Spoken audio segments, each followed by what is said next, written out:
والد گرامی کی آئے گی، جب باری پیغمبر کے رفیق کے سفر کی آئے گی، جب باری پیغمبر کے جار غار کی آئے گی، جب باری پیغمبر کے ذات سے محبت کرنے والے کی آئے گی۔ فرمایا ان اللہ یتجلی للخلق عامۃ ولکن لابی بکر الصدیق خاصۃ۔ جب باری ابو بکر کی آئے گی، کائنات کا رب ابو بکر کو دیدار خاص کروائے گا۔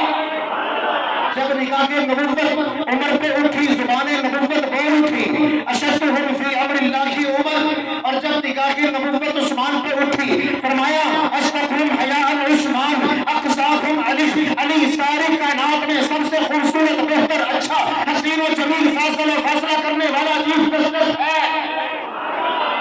بات اس نبی کی ہو رہی ہے کہ جس نبی کی نگاہ نبوت جس پہ اٹھے یکسر کایا پلٹ جاتی ہے۔ میں اس نبی کے ذکر خیر کر رہا ہوں جس نبی نے مجھے آپ کو کسی بھی موڑ پر امت کو فراموش نہیں فرمایا۔ بیت اللہ میں بھی امت کے لیے دعائیں کرتے رہے، اور صفا مروہ پہ بھی امت کے لیے دعائیں کرتے رہے، طواف کرتے ہوئے بھی امت کی دعائیں کرتے رہے، کعبۃ اللہ پر نظر اٹھا کے بھی امت کے لیے دعائیں کرتے رہے، میزاب رحمت کے نیچے بھی امت کے لیے دعائیں کرتے رہے، حجر اسود کو بوسہ دینے کے بعد بیٹھ کر بھی امت کے لیے دعائیں کرتے رہے، ہجرت کے موقع پر بھی امت کے لیے دعائیں کرتے رہے، مکہ کے بازاروں میں بھی امت کے لیے دعائیں کرتے رہے، مدینہ کی گلیوں میں بھی امت کے لیے دعائیں کرتے رہے، مسجد قباء میں بھی امت کے لیے دعائیں کرتے رہے، مسجد قبلتین میں بھی امت کے لیے دعائیں کرتے رہے۔ ہاں ہاں، ہجرت کے موقع پہ بھی امت کو فراموش نہیں فرمایا۔ مقام قباء پہ علی کے انتظار میں جب بیٹھے امت کے لیے دعائیں کرتے رہے،